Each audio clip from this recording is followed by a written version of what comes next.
जय भी Ambedkarite YouTube channel में आप सभी का स्वागत है। जय भीम। बाबा साहेब डॉक्टर भीमराव अम्बेडकर जी ने किनके बदौलत देश दुनिया में अपना नाम रोशन कर पाए और किसके लिए इतना महान हुए, आइए जानते हैं। आपसे अपील है कि इस सवाल का जवाब जानने के लिए वीडियो में अंत तक जरूर बने रहिएगा।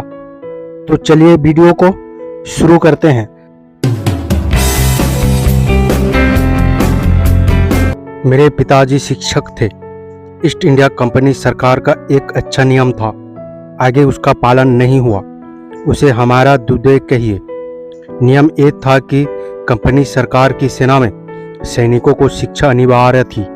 सैनिकों के लड़के लड़कियों के लिए दिन में पाठशाला तथा प्रौढ़ लोगों के लिए रात्रिकालीन पाठशाला होती थी। हर एक पलटन की स्वतंत्र पाठशाला थी। ऐसे ही एक पाठशाला में मेरे पिताजी 14 वर्ष हेडमास्टर थे। सैनिकों के लिए अच्छे शिक्षक तैयार करने के लिए पुणे में एक नॉर्मल पाठशाला थी। उस पाठशाला में पिताजी ने प्रशिक्षण लेकर शिक्षक का डिप्लोमा हासिल किए थे। उनकी पढ़ाने की पद्धति बहुत अच्छी थी। इसी कारण मेरे पिताजी में शिक्षा के प्रति लगन या आस्था निर्माण हुई। घर की महिलाओं तथा बच्चों को अच्छी तरह से लिखना पढ़ना आता था। इतना ही नहीं तो पिताजी के कारण बहनों में पांडव प्रताप रामायण जैसे ग्रंथ पढ़कर उन पर भाष्य करने योग्यता आ गई थी, यानी डिस्कस करने लगती थी। ये स्वयं कबीरपंथी होने से उन्हें भजन तथा अभंग याद थे, मुखाग्र याद थे। पिताजी की इच्छा थी कि मैं संस्कृत पढ़ूं, परंतु मेरी ये इच्छा पूरी न हो पाई।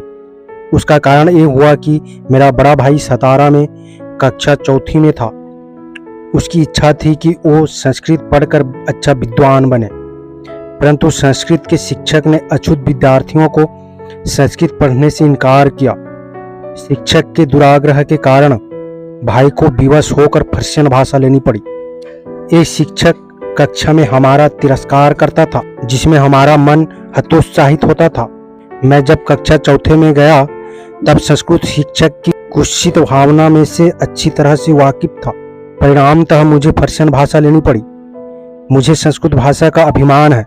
ये भाषा मुझे अच्छी तरह अवगत हो, ये मेरी आज भी इच्छा है।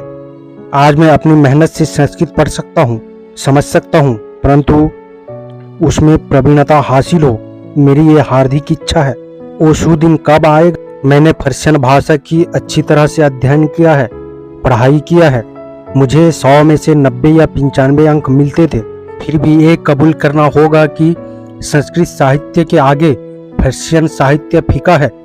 संस्कृत साहित्य में काव्य है, काव्य मीमांसा है, अलंकार है, नाटक है, रामायण महाभारत जैसे महाकाव्य है। उसमें दर्शन है, गणित है, तर्कशास्त्र है। आधुनिक विद्या की दृष्टि से संस्कृत साहित्य में सब कुछ है, परंतु ये स्थिति पर्शियन साहित्य में नहीं है। मुझे संस्कृत भाषा का अभिमान है। मुझे ये भाषा अच्छी तरह अवगत हो, ये प्रबल जिज्ञासा होकर भी शिक्षक के संकुचित या सनातनी वृत्ति के कारण मुझे संस्कृत से विमुख होना पड़ा। पिताजी के कारण घर का वातावरण अनुशासन प्रिय था। वो फौजी थे। उनके कठोर अनुशासन से कभी कभी झंझलाहट होती थी। मुझे आज बुरा लगता है। यदि मैंने पिताजी की इच्छा अनुरूप परिश्रम किया होता तो मुझे मुंबई विश्वविद्यालय की परीक्षा में दूसरी श्रेणी मिलना असंभव नहीं था। उस समय मुझे पिताजी की चिंता का अर्थ नहीं समझता था। हमें यही लगता था कि पिताजी बिना वजह पढ़ाई के लिए हमारे पीछे लगे रहते हैं। उन्हें गणित के प्रति बहुत लगन थी। उन्होंने खगोल के अंक गणित के सारे उदाहरण हल करके सुंदर अक्षरों में बड़ी कॉपी नोटबुक में लिख कर रखे थे। वो चाहते थे कि मैं उन्हें समय समय पर पढ़ूं तथा गणित में प्रवीणता हासिल करूं। उसी अनुसार मैं अच्छे अंकों से उत्तीर्ण होऊं। उन्होंने मेरी कितनी चिंता की, शायद किसी को इसका विश्वास नहीं होगा। अंग्रेजी शिक्षा के लिए हम मुंबई आए। मैं मराठा हाई स्कूल में पढ़ने लगा। पहले हमारे घर की स्थिति ठीक थी। परंतु आगे चलकर दयनीय होते गई। पिताजी को कम पेंशन मिलती थी। ऐसी हालात में मुंबई का रहन सहन, ऊपर से कुटुंब में बहुत सारे सदस्य थे। तीज पर मुझे जो पुस्तकें लगती उन्हें पिताजी ला कर देते थे। ये सब पिताजी के दायरे में बाहर था। फिर भी ये सब सहन करके वो मेरी सुख सुविधा के लिए हमेशा तैयार रहते थे। इन बातों की याद आने पर मुझे अपने पिताजी पर बहुत गर्व होता है। मेरा मन कहता है कि ऐसा दयालु पिता बहुत कम बेटे को नसीब होता होगा।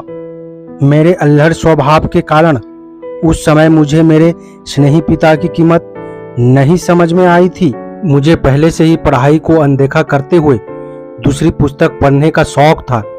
पिताजी को वो बात पसंद नहीं थी। उनका कहना था कि पहले पाठशाला का अध्ययन करो, फिर बाद में दूसरी पुस्तक पढ़ो।